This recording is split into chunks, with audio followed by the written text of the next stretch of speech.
The Pediatric Hydrocephalus Foundation has partnered with the Harris Lab to create a series of awareness and educational videos on hydrocephalus. In this video, Dr. Harris will show us a catheter which is part of the shunt system and is inserted into the brain to the ventricles to drain excessive cerebrospinal fluid. What do failed catheters look like? Well, this is gonna be a fun one, Jason. We're gonna do a little live demo here. We're gonna figure it out together. So we've been talking a little bit about the shunt system, the entire thing, 3 parts. Sometimes they're white, sometimes they're orange, blue, all the different things, clear. But we're gonna focus on that part that goes into the ventricle now, that proximal catheter. That's this part that we've been talking about, that part that goes right into the center of your brain and then connects out to that bump part that you can feel on your head. So that's that ventricular proximal catheter, but sometimes it's hard to see, and there's lots of holes, lots of things going on in there. So let's imagine it getting blown up to big size. And that might look something like this. Kind of like a Zelda sword or something. We can imagine that these 2 halves might come together and create that proximal catheter. So this is the tip. This part is going in deep into the most center part of your brain. And then you have all of these holes, and this part keeps going so that it would be, Jason, you would be kind of closer to the valve. And so all these holes are where all the fluid flow is gonna go through. So you can imagine that you have we're surrounded right now in this lake of cerebrospinal fluid. And all that fluid with high pressures can go through these ventricular catheter holes. That's what we tend to call them, ventricular catheter holes or proximal holes. And the fluid's gonna go through, and all of that fluid rate is gonna be dictated in part by that valve. So when the pressure is high, the valve will open and the fluid will go out. So we talk a lot about the rate of that happening, what kind of things are exposed to this ventricular catheter, because we know that this is the part of the shunt system that fails more often than any other part. And so we've actually had some statistics recently that show that this is where about 90% of the shunt failure, out of all failure, this is where it is. So it's all these tiny holes. And so you might think, could I change the size of the holes? Could I change how far apart they are? Could I change the diameter of this whole thing? And all of those things, the answer is yes. How we do that best for every patient probably depends on how each patient presents. And all of our data in the lab show us that the failure of these devices are very heterogeneous, so just very different across every patient. And so we're going to show you some of that variability that we've seen. Roughly for our viewers, how many shunts have you guys examined for why they failed? I have a great answer for that. I just wrote it in a grant. It's 767. Wow.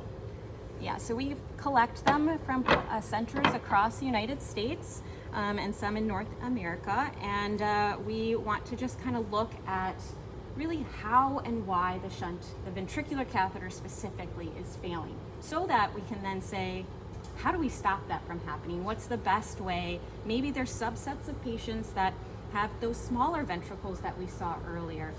Maybe, the tissues right around them, maybe they need to be, the shunt ventricular catheter needs to be designed different than maybe a patient who's got some blood in their CSF, in their fluid. Or maybe a patient who has more of a reactive immune response. All of those things matter. So we're going to take a look at some of these catheters. So rather than doing the Zelda sword, we're going to look again at these small catheters. I guess it was oriented this way when we looked at the big one. So that's something that's a ventricular catheter that's never been in a body. Now we're going to open these boxes up. We keep these in a fridge.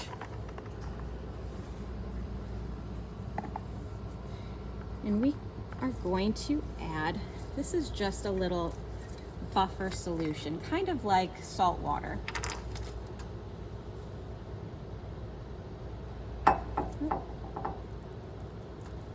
Again, just salt water, so it's okay if I spill it a little bit.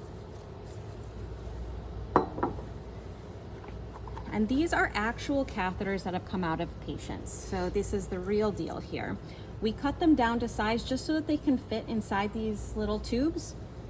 And what you can see We just put them again in this buffer solution. And you can see this is one of those ventricular catheters. You can see it's smaller than the EVDs, just like Chris was saying, that diameter is smaller. Those holes are smaller, but that's where all that fluid is going to go through. Now this patient, of course I don't know who it is right now, all de-identified. This patient is had their fluid kind of going through where this is the body of fluid in your ventricles, and the fluid comes through those holes, goes into the middle, the lumen of that catheter, the inside, and goes down and goes into your belly.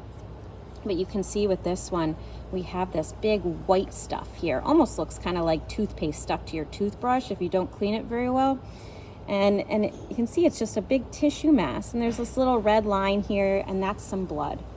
So we have a good amount of tissue that's kind of gone right around that tip. So instead of this being clean with a little black dot, this catheter is that orange antibacterial catheter, and you can't see that tip at all. It's just totally plugged with tissue. So if we have a big block like that, what often happens is we can't have the fluid flow go through this as easily. So it builds up some pressure. It doesn't work as well. So we know that we do need to have these holes be pretty patent, open, for the shunt to function. And if it's not, if there's tissue there, then of course we might start having things like symptoms. Maybe this is when we start getting headaches, maybe not. And that's a hard thing too. Sometimes headaches aren't related to this at all. All right, let's take a look at another one. Oop. Okay.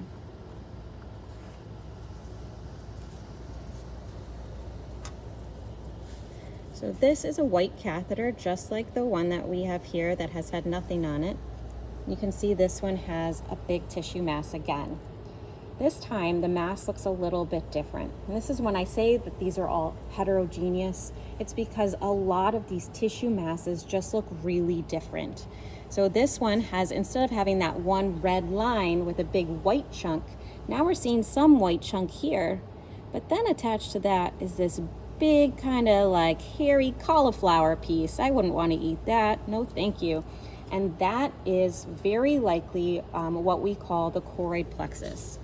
And the choroid plexus is an organ on the inside of your ventricles that produces that cerebral spinal fluid. It's where all, not all, but a good amount of that CSF is made.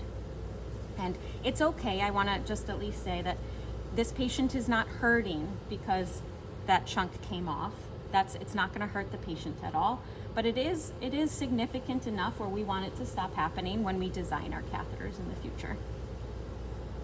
So we'll put that one away.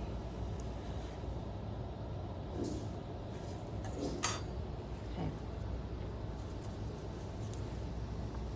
Show you one or two more. This catheter. A surprise inside a cereal box. So we've got a catheter here. You can see the design of the catheter is a little bit different. This is more like an EVD, where we see each of these holes, they're kind of on like an angle from each other, and they've got some stuff in it. It's not that tissue that we saw before, but here this is more representative of what we might expect if there was a blood clot in there. Maybe the CSF was really bloody. Maybe, for example, the patient had an accident and this was the EVD that was put in temporarily. And that all those holes can get blocked with chunks of tissue, chunks of blood, and really kind of stop the fluid flow from occurring. So one thing that we do when we have EVDs is we make them with bigger diameters because the blood does get blocked in them pretty easily. If we think about patients long term, usually they don't have a lot of blood in their catheters, but it is present. It can be in the valves too. And the last catheter I'm going to show you is a really weird one. And I mean weird only because there's lots of different kinds of catheters. There's actually about 55 different ventricular catheter designs, but we really typically see mostly these white barium impregnated or the antibiotic impregnated catheters. So this one's a little more unique. It's a dark catheter. So here you can see that ventricular catheter tip, the proximal tip. That one's going deep inside the brain. And then you've got this big tissue chunk here. And so this might be representative of a early generation antibiotic catheter, maybe something that's been in for a while. Those antibiotics only hang out for about 90 days. And then they kind of can start changing their color a little bit, maybe become a little less orange or a little bit darker in color sometimes too. Okay. But yes, you can see in this one, we said a big tissue mass, right? But it's not down at the tip like the other ones were. This one's over here.